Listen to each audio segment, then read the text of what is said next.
Cá estamos então de regresso neste Igreja na Atualidade e Padre José Luís Borga, olhamos agora para uma carta do Papa Francisco, tendo em conta os 800 anos de contendo de São Francisco de Assis e do Sultão Al-Malik.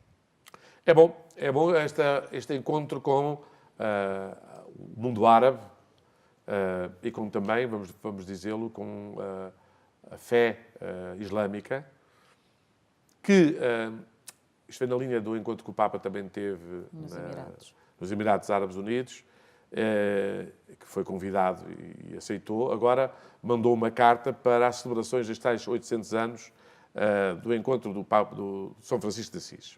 Primeiro dizer que é preciso ser santo para vencer barreiras. A nossa humanidade cria barreiras em todo lado, vê medos em todo sítio, faz preconceitos e acusa tudo, desde que os outros não pensem como eu. Isto é preciso. A santidade é exatamente a forma que se faz ponte e se abre o coração e os braços sem ter medo de que o outro magoe por nenhuma coisa. Daí, a santidade e paz estão sempre associados, não é? E a alegria de ser quem se é. Não ceder à violência, diz assim, é o principal pretexto religioso, mas promover a paz e o diálogo. São palavras do Papa, numa carta ao cardeal Leonardo Sandri, prefeito da Congregação das Igrejas Orientais, foi o seu enviado às comemorações deste encontro.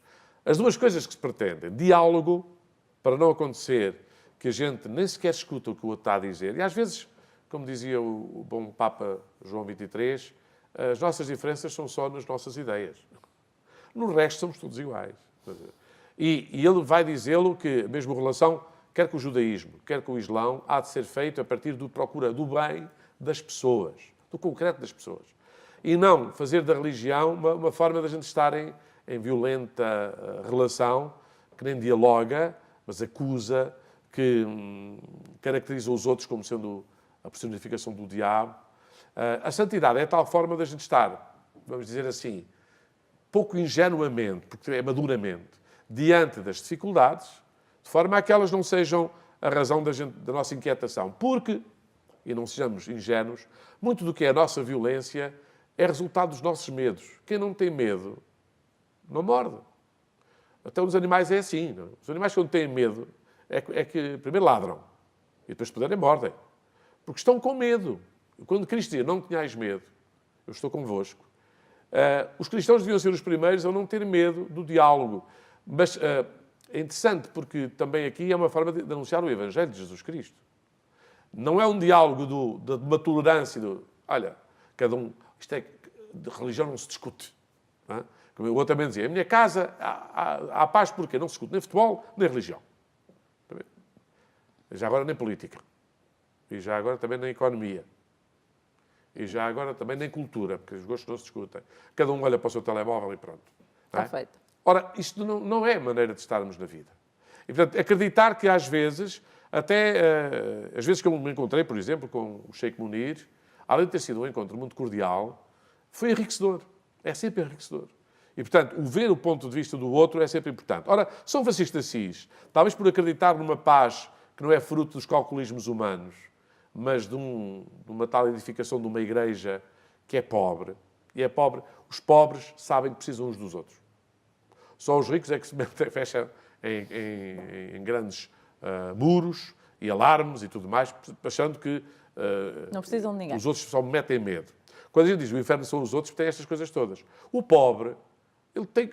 Bem, se não dá a mão, agora dou eu, depois recebo, se não partilha, não tem essa experiência. O Papa recorda o pobrezinho de Assis como um homem de paz que encoraja os seus frades a saudar as pessoas como Jesus pedia. O Senhor te conceda a paz.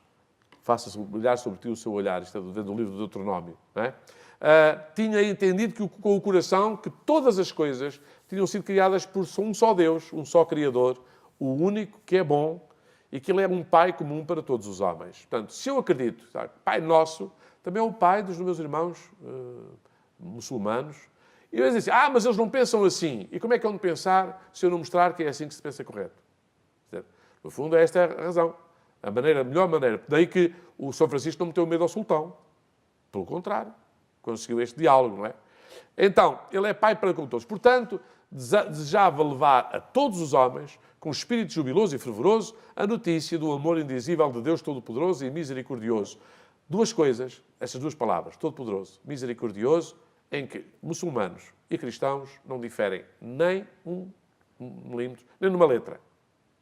Os muçulmanos também dizem que Deus é todo misericordioso e todo poderoso. Ora, aqui está, como é bonito. E que quer que todos os homens sejam salvos e cheguem ao conhecimento da verdade. E a verdade é que Deus é amor. E é misericórdia. E aqui, volto a dizer, é bonito ver, por exemplo, como ali na nossa mesquita, quando é o Natal e é a festa dos cristãos, eles também fazem a partilha. Também dão um jantar, um almoço aos sem-abrigo. Também partilham. Quer dizer, no fundo são contagiados também pelo ambiente cristão. E vice-versa. Quer dizer, portanto, São Francisco e o Sultão são uma forma de dizer que somos todos irmãos de todos e que, embora às vezes, repito, a gente até diga, usa o Corão e tudo mais, e a Bíblia, para nos dizermos, nós é que temos a verdade, melhor é dizer, que a verdade nos tenha a todos. E isso se faça de todos uma forma bem bonita de fazermos pontes. Uma nação não levantará a espada contra outra nação. É aqui que o Papa quer fazer do seu delegado, no caso que vai a estas comemorações, relembrar que a paz é mais do que uma tarefa, é a naturalidade de quem se diz religioso. Não posso dizer que Deus é amor e é pai quando ando a odiar o meu irmão. Não é? Como dizia o filho mais velho da parábola do filho pródigo. Não é? Esse teu filho, ele dizia, este teu irmão estava morto e voltou à vida. Esse teu filho gastou não sei o quê. Este teu irmão. E ele tardou a perceber, não é? Tardou a perceber que, afinal, esse teu filho é teu irmão. E é por isso que nós devíamos pensar que o diálogo interreligioso devia ser promotor da paz. E quando não há essa paz é porque não há diálogo. E questionemos-nos porque é que não damos o primeiro passo e não mostramos ao mundo que, ao contrário do que às vezes a percepção diz, que é as religiões são as fontes das maiores guerras, quando elas não dialogam, correm o risco disso, de facto, porque o demónio também usa os melhores instrumentos para fazer os piores estragos. Portanto, não estamos livres disso. Portanto, é uma carta bonita, que nós a conheçamos e que ela nos faça também a nós, que às vezes somos tão distantes uns dos outros, construtores desta paz. Muito bem. Olhamos para o discurso do Papa Francisco no encerramento da Cimeira sobre a proteção de menores na Igreja. Ele apontou ali 8 pontos que considera essenciais para fazermos caminho. Acabou por ser o lado, diria, mais pedagógico, embora muita gente achasse que não faltam aquelas coisas concretas, quantos dias de suspensão, qual é a pena máxima que se entregue, estes canalhas deviam estar queimadinhos nos pés, qualquer coisa, arrancar-lhe as unhas, qualquer coisa assim parecida. Estou agora a fazer ironia, para quem não percebeu. Primeiro dizer, a tutela das crianças. O objetivo de todas as medidas é proteger os pequenos e impedir que caiam vítimas de qualquer abuso psicológico e físico. Reparem que a ordem há mais abusos psicológicos que físicos.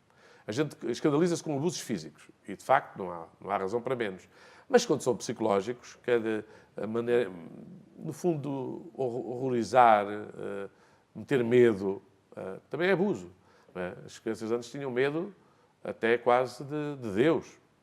Isto é um péssimo serviço que se faz. Portanto, é necessário mudar a mentalidade, combater a atitude defensiva ou reativa de salvaguardar a instituição em benefício de uma sincera e decidida opção pelo bem da comunidade. Quer dizer que a reação primeira era de salvaguardar a instituição.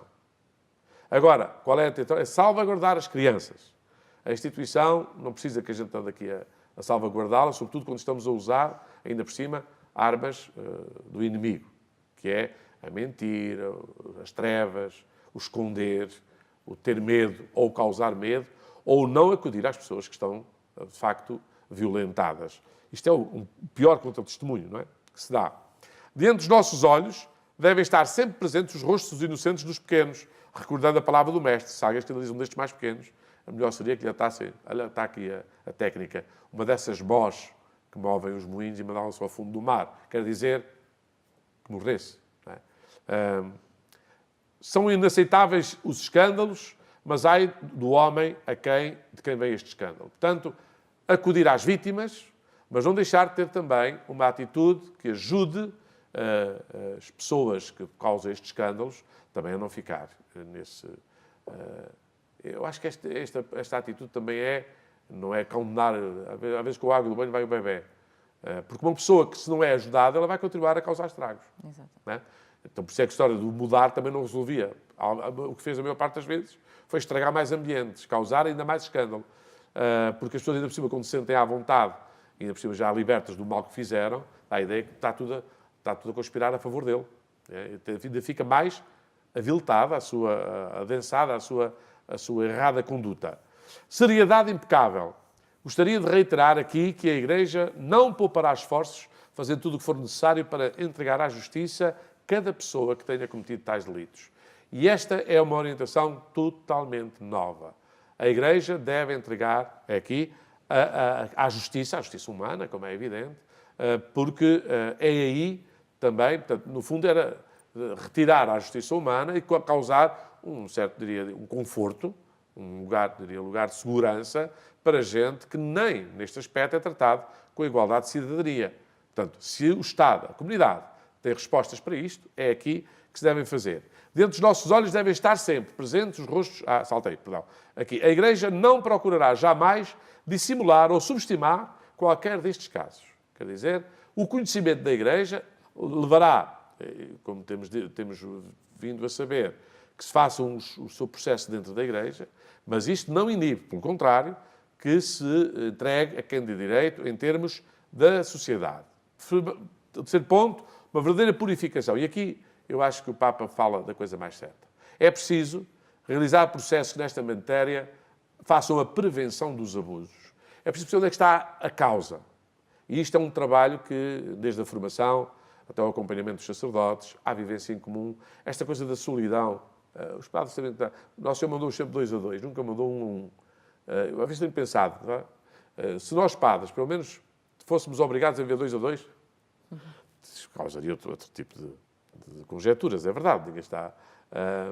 Mas o facto da solidão e às vezes desta autossuficiência leva a que muitos colegas, e eu não estou posto de fora, nós todos caiamos numa certa autossuficiência que depois leva-nos a cair em coisas que depois andamos a tapar uma coisa com a outra. Se tivesse alguém ao lado, se calhar não caíam. Era mais difícil fugir. Pelo menos apercebia-se mais facilmente. Mas não estás bem? O que é que te aconteceu? Estás com um comportamento estranho? Porque às vezes não nos apercebemos, mas os padres atualmente passam grandes momentos sozinhos, ou de solidão, se calhar mesmo, não? Sim. Digo eu. Enfim, hoje em dia não é só isso. Nós hoje movimentamo-nos em espaços muito largos. Quer dizer, no tempo do meu prior primeiro que eu tive, os padres deslocavam-se entre as paróquias de mula, ou de cavalo, não é?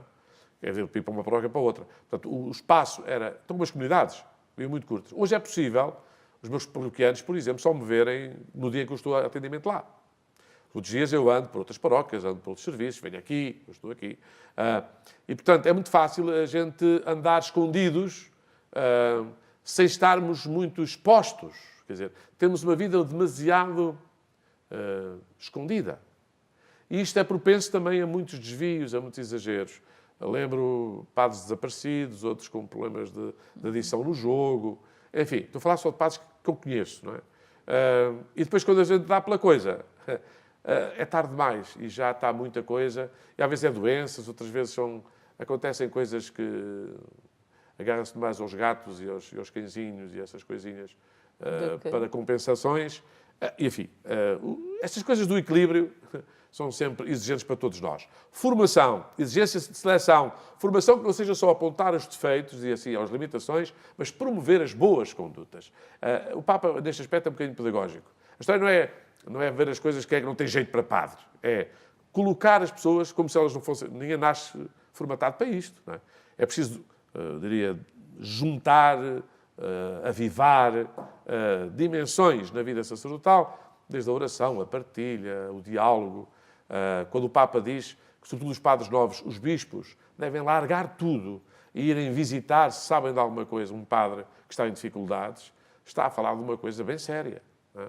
Porque às vezes o primeiro a não entender nada disto é o bispo. E, portanto, são coisas que acontecem. Reforçar as diretivas da Conferência Episcopais. Isto vai ser feito, creio que em Portugal, agora em abril, as diretivas vão ser reforçadas. Na próxima Assembleia Plenária. Finalmente, o 6, acompanhar as pessoas abusadas, não pensar só no coisa dos padres, mas nas vítimas, as pessoas que estão, as famílias, tudo isso é preciso ser acompanhado. E, finalmente, o mundo digital, e que ele fala, o turismo sexual já é uma coisa, já é pior ainda, que é, toda a gente sabe, por exemplo, na Tailândia, na China, Exatamente. há muita gente que vai lá fazer coisas e sabe que é um turismo sexual. E às vezes esta gente, como lá não é conhecido, vai também como um simples, eu diria, turista, e são desvios. Portanto, o Papa também fala disto. Para eu falar é porque há lá casos. Eu nunca mais tinha pensado numa coisa destas, não é? É porque há lá casos falando disto. O mundo digital, de facto, hoje em dia é preciso perceber que as coisas entram todas na nossa casa. Não é? E esta história, lembro que um dos padres aqui acusados, pelo menos a acusação não se livrou, e foi condenado por isso, foi por causa do seu computador. A quantidade de matéria que tinha no seu computador é, de facto, a todos os títulos. Isto acontece com muita gente, não é preciso ser padre para acontecer. Agora, o facto de ser padre não quer dizer que não aconteça. Quer dizer, não vamos pôr as coisas salvaguardadas da questão. Portanto, eu acho que o Papa, nestes 8 pontos, pôs as questões bem situadas e agora é trabalho das conferências episcopais e de cada uma das comunidades, das igrejas, de forma a que esta questão não fique apenas nestes enunciados, mas depois se torne em atitudes concretas nas dioceses. Muito bem, vamos esperar que assim seja e olhamos para a mensagem da Quaresma do Papa Francisco. E para terminar, não podia ser melhor. O Papa faz uma abordagem da Carta aos Romanos muito bonita, que toda a criação espera ansiosamente a revelação dos filhos de Deus. E parte daqui para falar primeiro, toda a criação, da ideia que estas coisas, muito do que é de poluição, de desrespeito, de esgotamento dos recursos, o Papa tantas vezes tem falado, é fruto do pecado, da ganância, do que está a ser para mim, deixa ser para mim e para os outros, que lá as outras gerações, olha, azar deles. Primeira coisa, a própria natureza espera da santidade dos cristãos também ajuda, então, quase está em aflição. E os filhos de Deus não só sabem ser livres, como sabem ser respeitadores. E, portanto, também neste aspecto, o Papa tendo dito também, é aqui também que aparece uma certa conversão nossa. Lembro de uma vegan que pediu ao Papa para não comer carne. Exatamente, lembra? na Quaresma. Agora na Quaresma. E ontem ouvi também uma vegan a dizer que a grande motivação de ser vegan, eu achei que piada, foi não causar sofrimento aos animais. Não é não comer carne, é como posso comer, vou causar sofrimento, vou matá-los, ou vou criá-los para isso, é uma filosofia de vida. Eu achei muito curioso, porque para mim é só uma questão de alimentação. Mas não, há por trás uma... Eu fiquei, de facto, a pensar. Eu nunca tinha pensado no sofrimento que causo. E hoje, quando se fazem aqueles documentários, desde as galinhas até às vacas, como é que elas são criadas para depois serem... Bem, a gente depois vê tudo o detalhe já naquelas paletes, naquelas covetezinhas, não é? A gente até acha que aquilo nasceu ali, que ninguém... Mas, de facto, é uma forma muito interessante de ver a questão. Mas o Papa fala, então, primeiro, do pecado como força destrutiva. Ele vai destruindo em nós, vai desfigurando tudo o que é. O pecado desumaniza-nos, torna-nos feras, bichos, indiferentes, pedras, corações de pedra. E, portanto, muitas vezes, o abandono da lei de Deus, que é o amor, e é uma lei, como todas as leis têm que ser cumprida, temos de deixar que ela se cumpra em nós e temos que lhe obedecer. As leis são para ela. Não é? O dura lex sed lex. Exatamente. Mas a lei do amor tem as suas exigências e, portanto, às vezes o que fazemos é não cumprir com as exigências do amor. E basta pensarmos um bocadinho nas nossas vidas, o que é que foi ao longo deste dia, não só o não cumprimento, não obedecer, como até o fazer o que é o contrário do que ela permite. Manifestação da avidez, ambição desmedida, bem-estar, desinteresse pelo bem dos outros e muitas vezes do próprio interesse do seu próprio. Leva à exploração da criação, das pessoas, dos ambientes, movidos apenas pela ganância insaciável, considera todo o desejo um direito. O desejo é direito. Ninguém se pode pôr no meu caminho se é o que eu quero, se é o que eu desejo, que és tu para me impedir, não é? Finalmente, a força sanadora do arrependimento e do perdão. É um terceiro ponto, é em 3 pontos. A mensagem é muito pequenina, porque o arrependimento, como dizia lá na minha aldeia, dizia assim, se o arrependimento matasse. A gente já estava a dizer, caía aqui morto, não é? As pessoas têm medo mesmo de que ora, o arrependimento não só não mata, como salva, cura, vivifica. Mas tem que haver arrependimento. Se não há arrependimento, o que é que acontece? Eu vou continuar. Não é? O arrependimento é, no fundo, a prova que eu dou a mim próprio de que acho que foi errado o que eu fiz. Se não digo isso, vou continuar no caminho errado, porque eu não estou a cortar. É evidente que me apeteceu, é evidente que desejei, é evidente que tirei partido disso, é evidente que me foi favorável, sem dúvida, não sejamos ingênuos. Mas depois tem a dizer, mas isto não se faz. Não é? Se eu te pude dar um golpezinho e fiquei com mais 1 milhão na minha conta, foi-me favorável. Não é? Ainda por cima, não fui ainda apanhado. Então agora tenho que devolver isso. Eu tudo. Não pode ser só metade, não é? É que ninguém deu por nada. Eu não estou arrependido. Estou a tentar é que isto não seja muito tão prejudicial assim. Exatamente. E esta forma de viver e de estar, se nós não a cultivamos, e o tempo da Quaresma é para isto, é para a gente estar de vigiai e orai. Vigiai. Vigiar não é a vida dos outros, é a nossa vida. É que alguns são ótimos a vigiar, mas é a vida dos outros. Ótimo. Vigiai e orai, para não cairdes na tentação, não é para os outros saírem da tentação. Portanto, há muita gente que pensa que este vigiar é, de facto, a vida dos outros. Se fosse confessar os pecados dos outros... aliás, termino com esta ideia, que já terminou o tempo, não terminou? Já, acho que sim. É até a última frase que eu vou dizer, para acabar em beleza. Então vamos lá. Se alguém disser que não tem pecado, o melhor é perguntar à esposa ou aos filhos, ou ao marido e aos filhos, pai, que eles arranjam logo meia dúzia só para a amostra. Portanto, não vai ser difícil. É que os pecados dos outros, a gente vê-os na boa. Os nossos é que achamos sempre que não existem. Pois, exatamente. Eles escondem-se muito. Pronto, vamos ficar a pensar nisso e marcamos ponto de encontro para a próxima semana. Pode ser? Já em Quaresma. Já em Quaresma. Muito bem. Não esquecer então que quarta-feira, 6 de março, quarta-feira de cinzas, início da Quaresma, portanto fica aqui esta reflexão. Já dá bem o que pensar se cada um de nós conseguir descobrir um pecado. Ui, já não é mau. Descobrir não, assumir, não é? Assumir. Muito bem, fica o desafio feito aí para casa. Até para a semana, fique bem. Estamos em sua casa, estamos no seu coração. Somos Ângelos TV, a televisão católica portuguesa.